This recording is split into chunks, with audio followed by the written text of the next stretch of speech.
Hi, my name is Morris Allen. I'm the editor of Metaphorosis, which is a weekly science fiction and fantasy magazine. You can find us online at magazine.metaphorosis.com. That's metaphor, O-S-I-S. And we also publish in print on a monthly basis. One of the benefits of being an editor is that I get to see lots of writing styles and writing processes, and I get to see some of the common mistakes that people make. And this video is intended to help writers deal with one of those issues, which is how to most easily format their document. Now, I'm not talking about the Shun manuscript format, which you hopefully would be aware of, but you can also find a template for that on our website or on Mr. Shun's website for that matter. I'm talking here about formatting and styles and how to make sure that your document looks the way you want it to and is consistent. This video focuses on how to do that with Microsoft Word. Styles and how to use them. This is one of a few videos on formatting tips for writers. This one is on styles and particularly paragraph styles.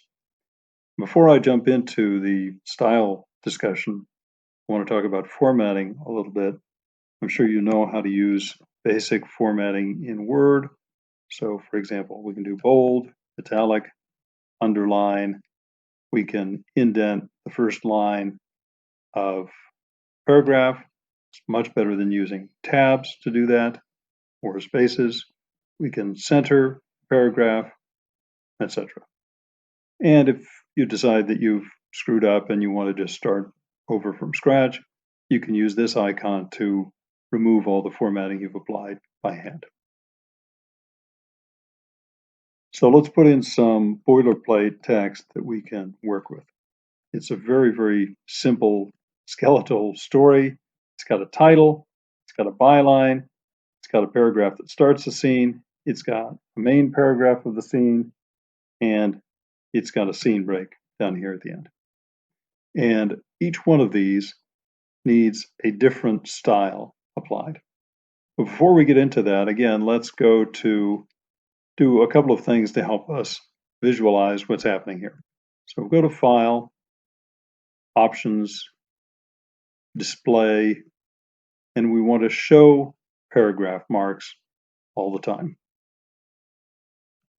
So here they are.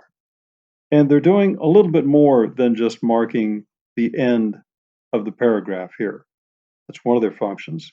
But they're also, in Word's case, where it stores a good deal of the formatting information for the paragraph. So if you've ever had an occasion where you deleted what looked like an empty space and all your formatting changed, it's probably because you weren't showing paragraph marks and you deleted one by mistake.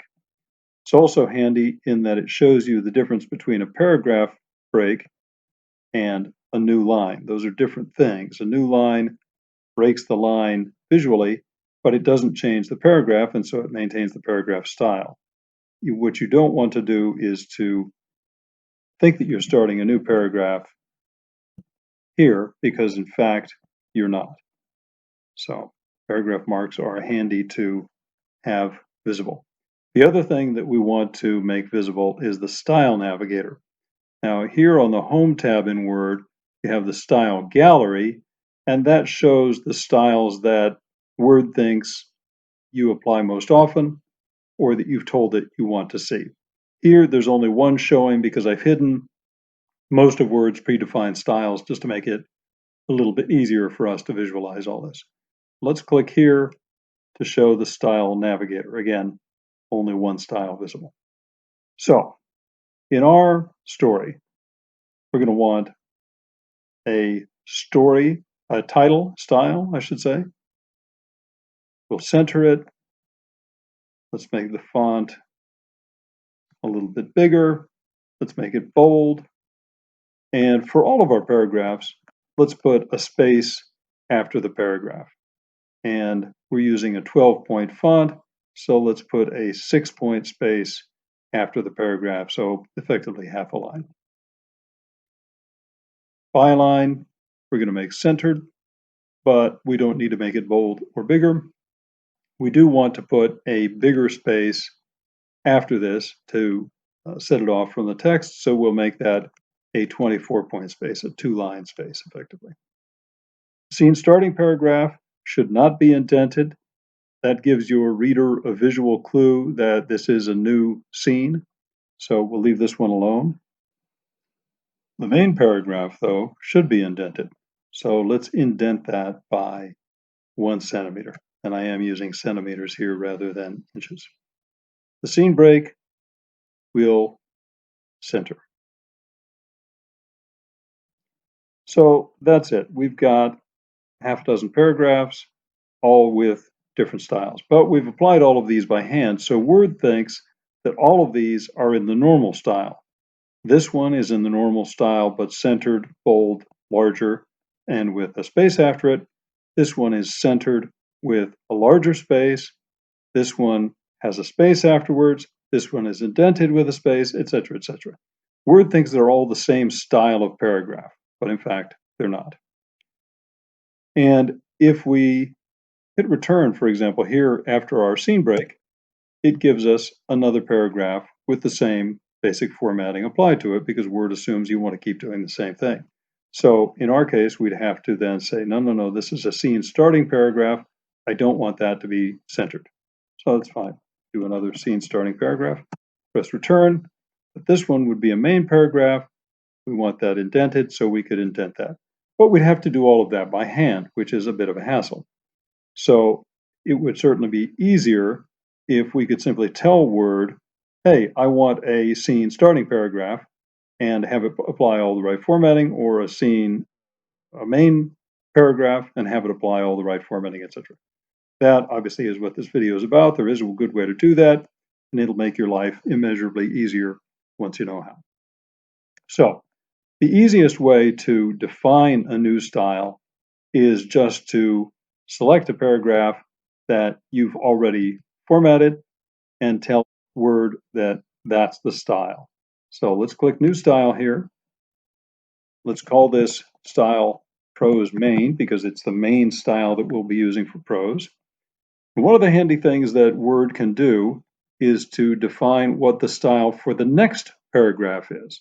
Now, in the case of Prose Main, when that's the main style that we'll be using, we want the next paragraph to be that style as well. So we're going to choose Prose Main here. And we say, OK. So it shows up here. We've now got normal style and we've got Prose Main. The only paragraph that's in Prose Main right now is this one. So for example, if we clicked on our starting paragraph and said Prose Main, there you go. But we don't want that to look the same. So let's make a new style, which we'll call Prose Start. Let's put that back to no indent. Make a new style and call it Prose Start. Now this is important. This paragraph is based on, this style is based on the Prose Main paragraph. And that's handy. And I'll explain why in a little bit. But we don't want the Prose Start paragraph to be followed by another Prose Start paragraph. We want to be followed by Prose Main. So let's say that here. Style for following paragraph, Prose Main. Okay. Let's do another style for the scene break, and let's call that Prose Break. And we're going to say that it's based on Prose Main again, and the style for the following paragraph here is Prose Start. So here we go. And let's go ahead and do that for these two paragraphs as well.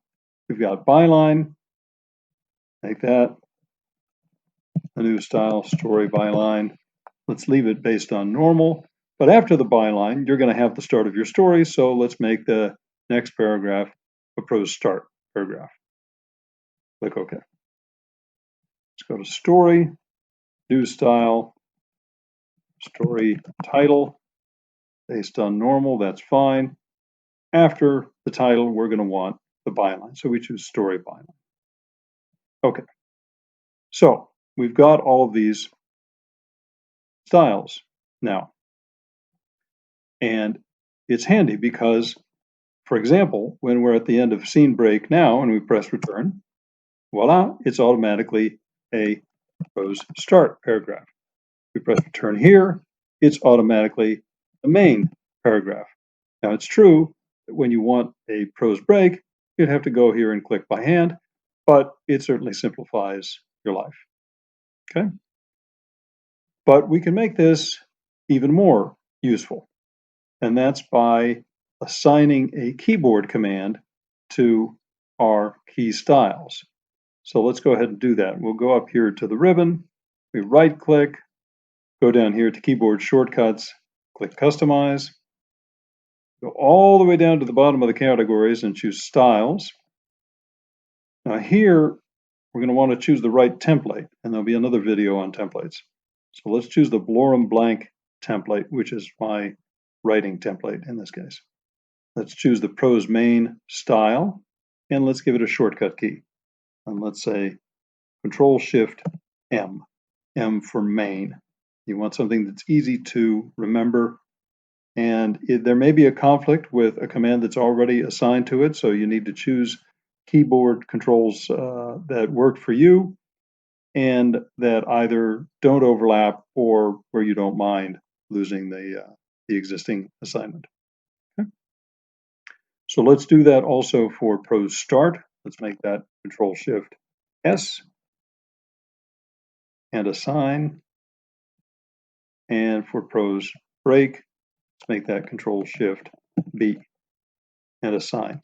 We're not going to bother with the title or the byline because those don't come up as often, and we can just apply those by hand. So we press close, we say OK.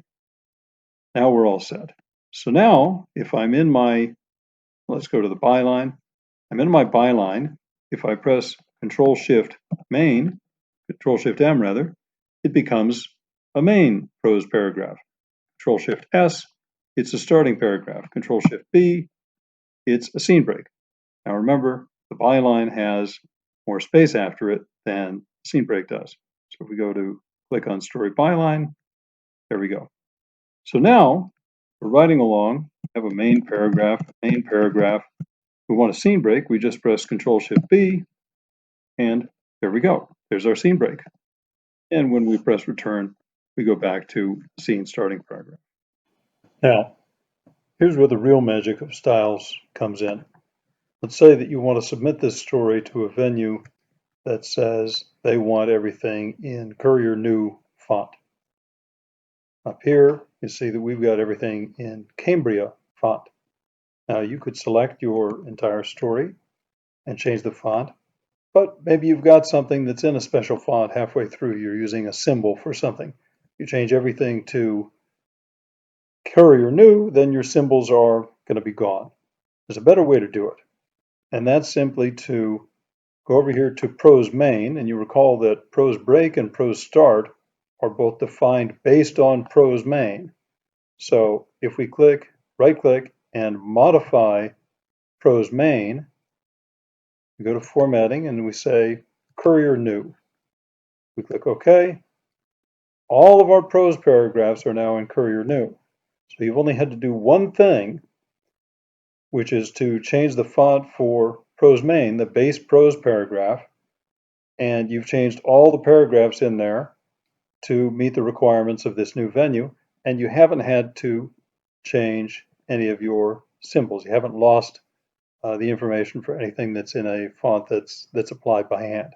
So this is a terrifically powerful tool that makes your life and your editors' lives much easier because you're able to meet their guidelines with relative ease. And you could do the same thing for double spacing or justification or what have you, just by changing the formatting of one or more of these defined styles. That's all there is to it. It will simplify your life dramatically. It'll make your formatting more consistent, and it will make your editor happier.